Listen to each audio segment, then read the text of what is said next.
kita mulai lagi. Ini dari jiwa.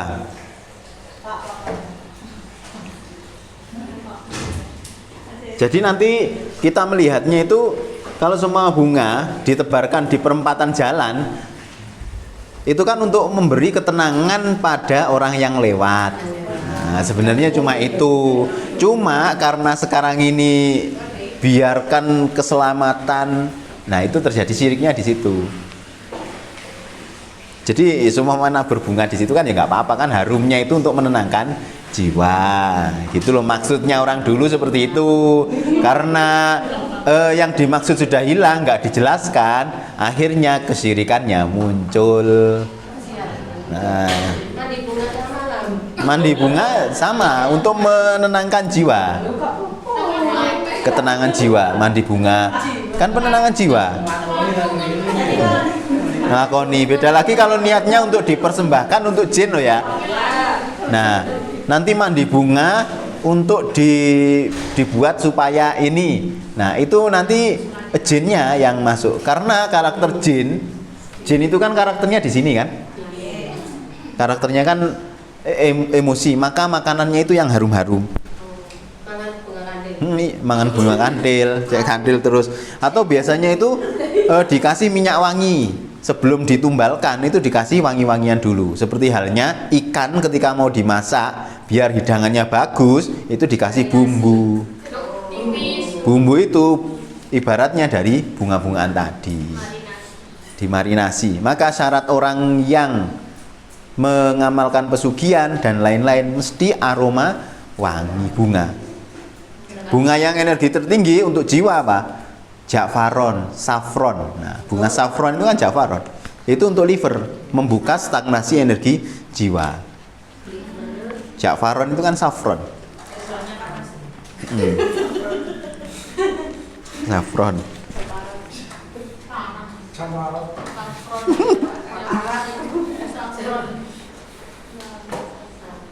Saffron namanya. Nah, biasanya pakai minyak saffron. Dioles itu akeh sing kandil karena karakternya itu melancarkan energi hati. Dan karena makanan jin itu makanannya tulang, maka nanti tulangnya itu harus wangi ditumbalkan kan biasanya. Kan energinya kan tulang. Maka tulang itu tonik jing paling bagus. Jadi jin itu akan kalah dengan orang pintar. Maka kalau kita sudah berilmu, tulangnya kita rebus, sumsumnya kita ambil, nah baru sisanya itu kita kasihkan jin. Biarkan jinnya itu stunting.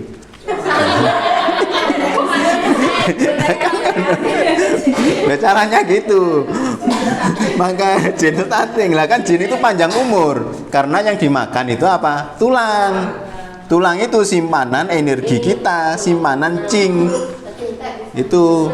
Maka tulang itu lebih bagus daripada daging. Makan sop tulang, nanti rambutnya hitam. Yang rambutnya putih bisa berubah menjadi hitam. Makan tulang, sop tulang. Sop tulang, sumsum, sop tulang. Terus ikan sama tulangnya sama sisiknya.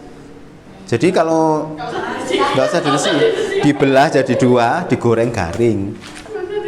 Ikan kan nutrisinya, kolagennya itu ada di sisiknya ikan itu. Nah, sing kriuk-kriuk itu kan kolagennya. Jadi itu nutrisi untuk cing. Ketika cingnya bagus, ginjalnya bagus, keberaniannya cukup sehingga jalannya tegap. Jarang ada kasus lemah letih, lesu, nggak gampang ngamuan. Kalau anak susah makan daging, Itu sop tulang, dibuatkan sop. Sop tulang atau ikan juga bisa. Loh, memang kalau makan daging itu nggak perlu dikunyah. Makanya kesalahan kita itu makan daging itu ngunyahnya lama. Daging itu kan sistem cernanya di perut bukan di mulut. Kalau nasi seperti ini ngunyahnya lama. Itu kualik. Karena daging itu nanti bisa larut, bisa hancur dengan asam lambung. Maka nggak ada kasusnya makan daging, keluar daging. Nah, sing ono kecambah masuk nggak dikunyah, keluarnya kecambah. Nah, itu. Maka yang paling disulit dicerna itu adalah sayur sama biji-bijian. Terus kemudian jiwa ini yang terpengaruh oleh jin memiliki keinginan dan dorongan. Jadi jiwa ini seperti halnya apa? Mesin.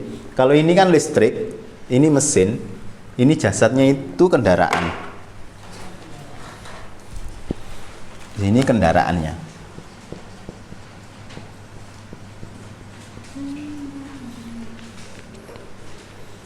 Akalnya nanti kabel.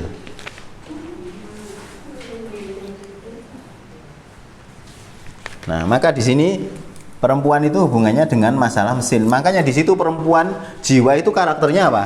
Perempuan kan?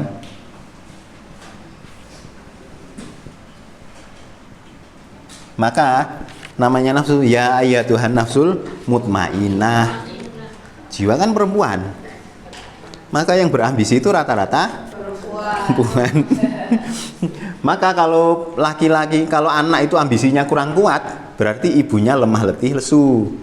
Nah, ibunya itu ambisinya tinggi, delok anak itu tinggi, oh cocok.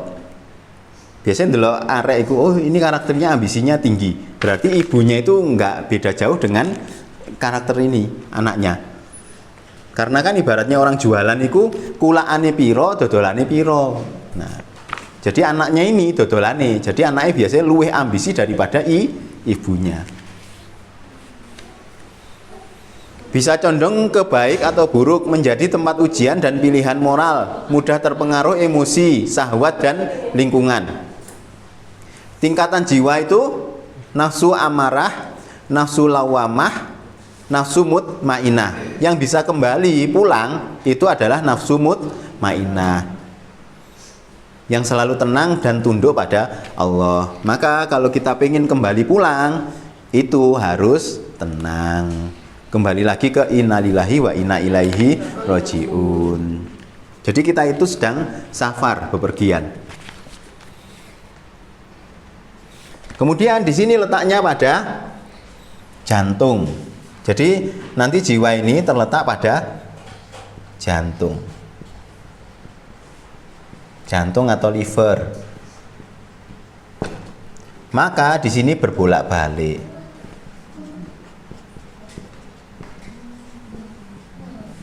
Hati itu berbolak-balik. Maka di setiap jantung atau liver itu ada getaran. Makanya nanti dinamakan getaran jiwa. Gak ada getaran batin kan? Kalau ketenangan batin ada. Karena batin itu nama Allah. Jadi kalau kita itu pengen tenang, berarti kembali kepada Allah. Lahir batin. Batin itu nama Allah.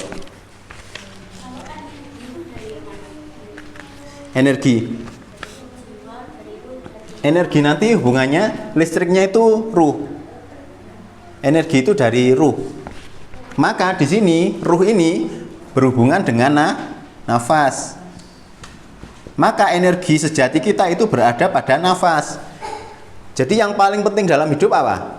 Bernafas atau makan? Bernafas. Nah, yaitu. Makanya energi itu berasal dari nafas. Maka orang yang senantiasa olah nafas, energinya bagus.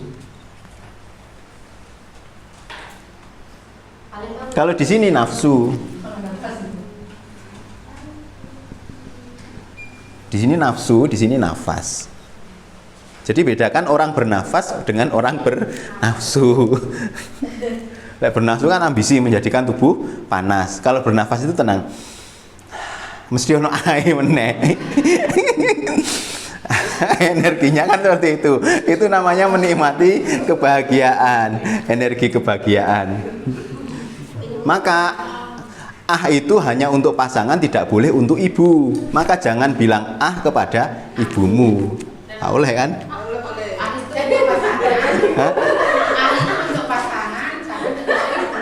Iya, nggak boleh. Makanya kita dilarang bilang kepada ibu. Ke pasangan naik. Filosofinya itu.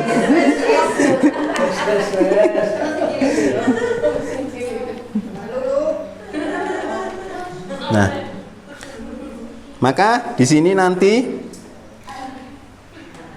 jiwa itu selalu bergejolak, maka di situ ada energi, vibrasi dan frekuensi. Jadi di sini nanti mengalirlah yang namanya energi, vibrasi, frekuensi.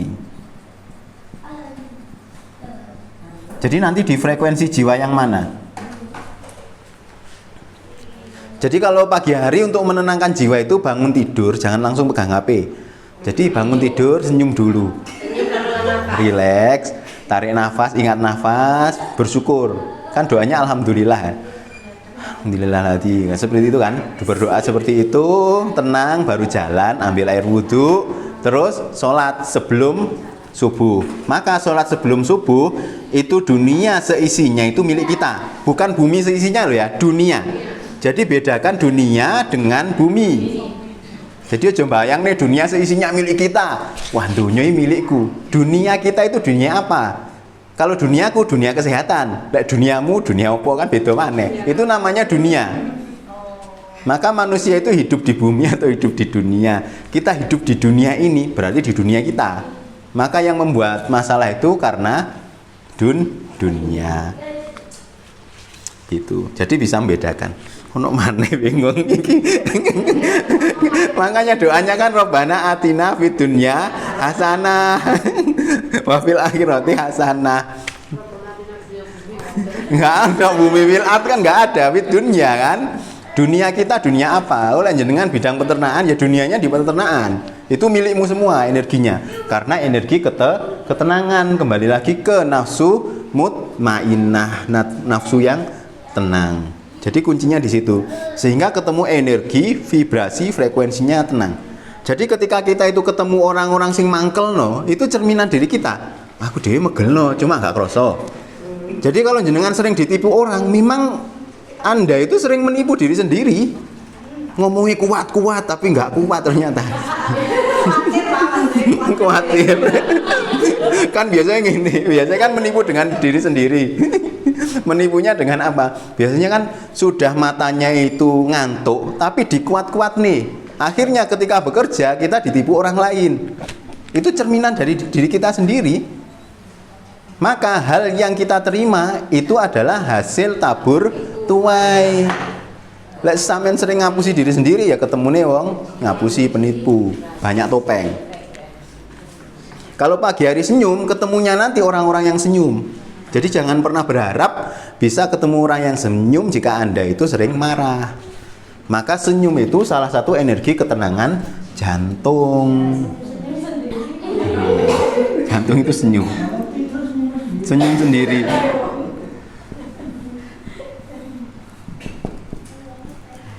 Senyum sendiri itu salah satu sadarnya di jiwa.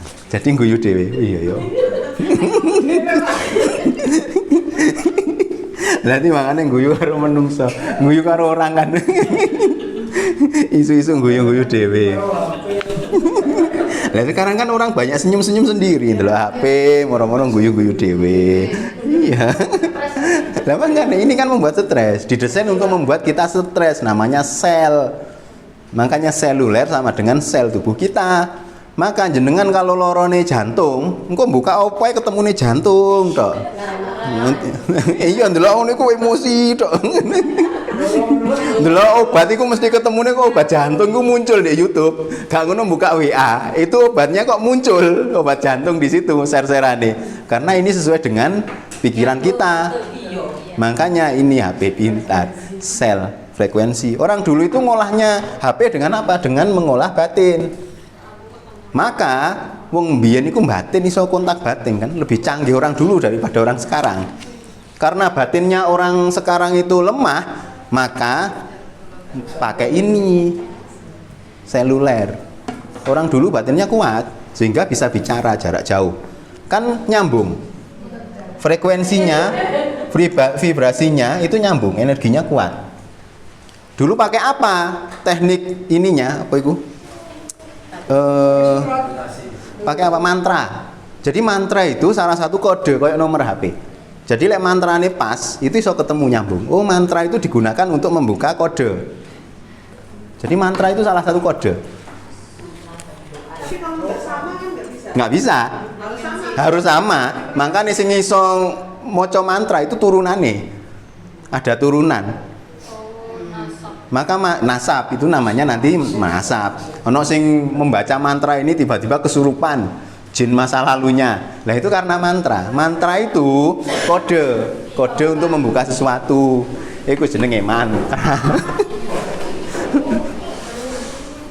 Jadi gue saya ngerti, saya iso jelasne nang wong sing kejawen niku lho. Kan ono mantra, enggak mempan, ono sing mempan karena yaitu tadi sel kita dibentuk dari situ. Hubungannya ini karena halus. Maka sel ini akan hidup dengan kasih sayang. Hubungannya dengan autoimun. Maka orang yang autoimun itu wis parah, kurang kasih sayang banget. Sehingga selnya menjadi kurus. Sehingga penjaga selnya ini pangling. Akhirnya antibodi menyerang sel. Itu namanya autoimun. Obatnya apa? Autoiman. Jadi autoimun diobati dengan autoiman. Karena orang autoimun itu nggak gampang percaya dan nggak gampang terima. Jadi gitu. Jadi aku nangani kasus autoimun rata-rata juga terimoan. Makanya lek ono WA, "Mas ini kena autoimun." Alon-alon sih. Dikuatkan energinya dulu untuk ngadepi orang-orang yang autoimun. Karena aku dijelasnya yang ngeyel. Seperti itu. Jadi ngeyel banget. Lama. Karena itu sudah berhubungan dengan bentuknya sel. Jadi kalau nangani autoimun jangan bilang 1-2 bulan, karena butuh waktu 2 tahunan. Iya untuk sel. Orang nggak sadar lama-lama. Lah iya makanya orang nggak sadar. Sel kan balik meneh. Kan untuk kesadaran sel itu kan butuhnya sadar. Maka di sel itu ada triliunan sel. Satu sel itu nanti ada energi listrik 1,5 volt.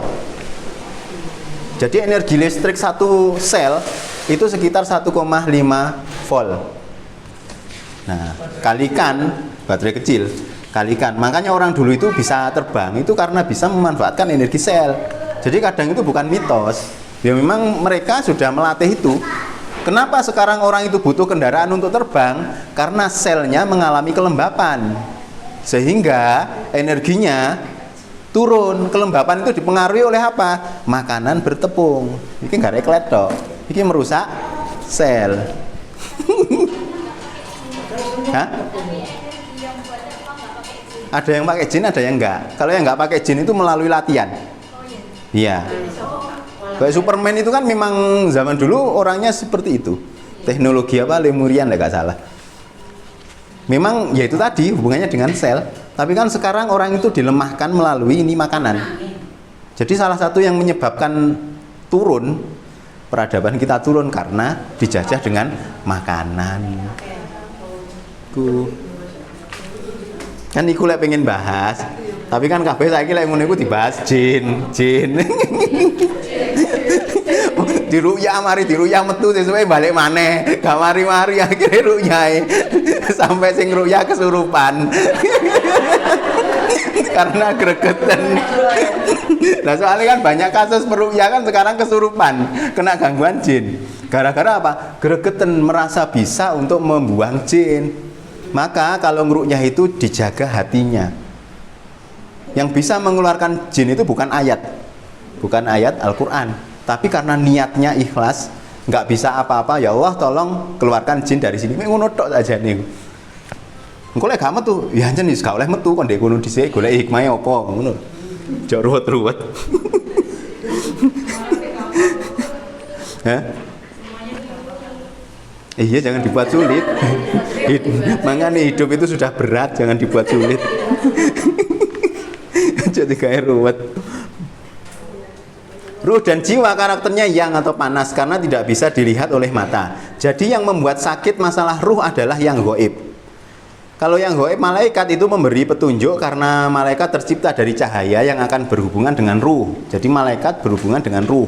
Maka jiwa yang tenang, energi kita bagus, nanti mudah sekali ditunjukkan oleh malaikat.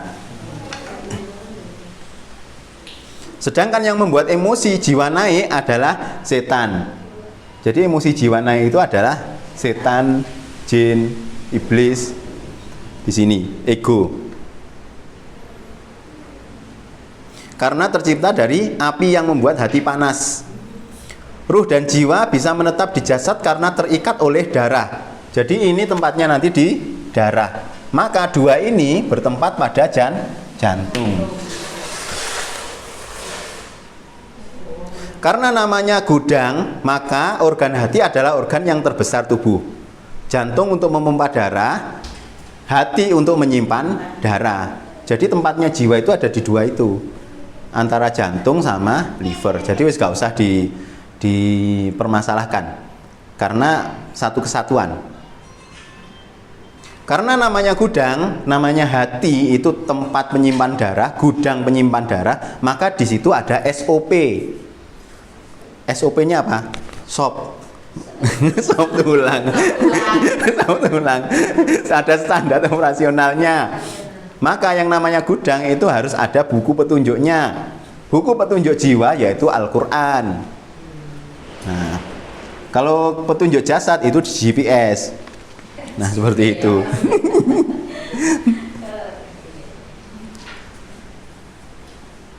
Karena namanya gudang, maka organ hati adalah organ terbesar di tubuh. Maka di situ diberi kitab suci. Jadi agar ruh sehat, kuncinya adalah berkecukupan darah. Maka kualitas darah akan menentukan karakter ruh. Jadi kunci utamanya nanti ada di darah. Maka orang yang jarang sarapan, jiwanya itu ruwet.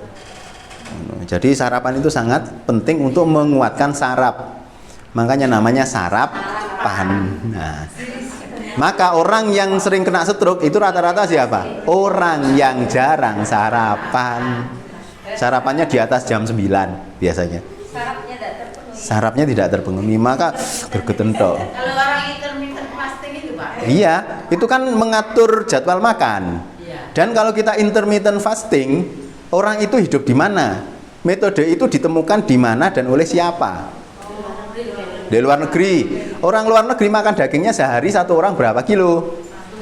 Nah, setengah kilo minimal. Maka jenengan kalau intermittent fasting, sehari satu orang makan daging setengah kilo. Lah yo lek kene setengah kilo gawe sak kampung. Sesuk lek kena stroke kemudian halusinasi. Lah iya, lek kena stroke, halusinasi, nyalane kena jin. Aku maneh difitnah padahal kekurangan darah. Loh kan ada kasus pasienku nggak pernah sarapan, sering halusinasi, diganggu orang. Dipikir kena gangguan jin.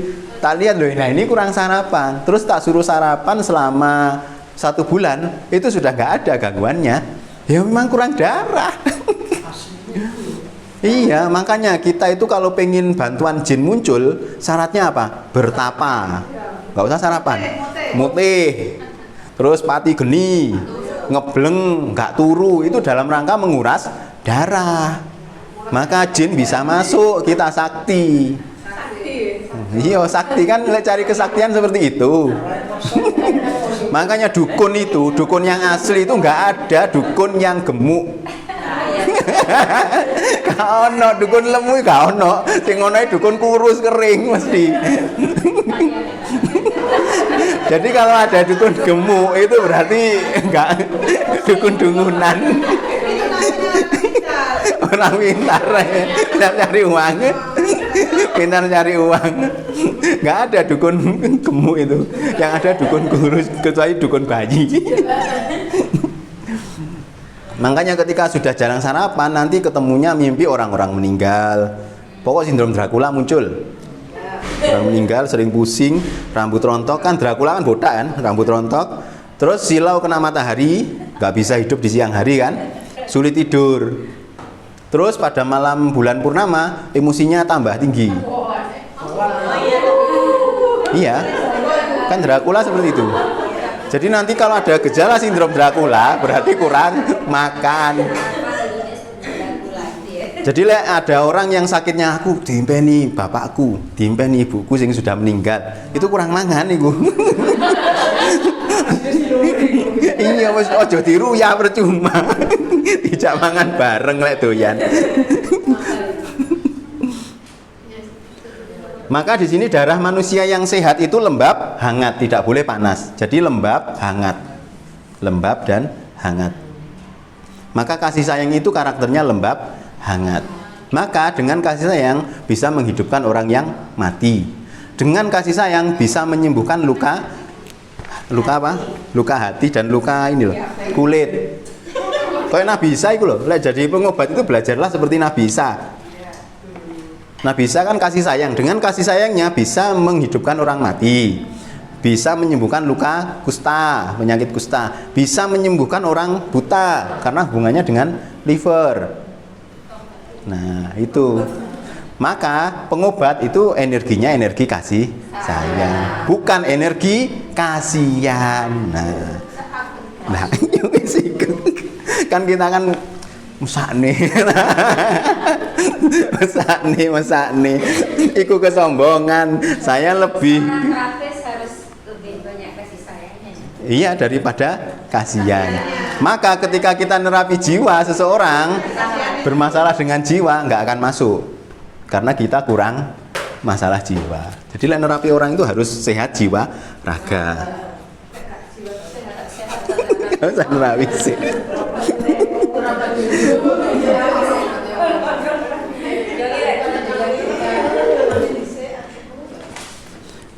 Nah, maka ketika hatinya itu panas karena makan banyak karakter yang panas-panas, akhirnya membuat stagnasi energi. Dan stagnasi energi itu namanya penyakit hati.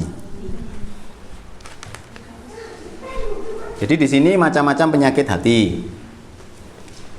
Contohnya iri hati atau dengki, menyebabkan ada masalah hati.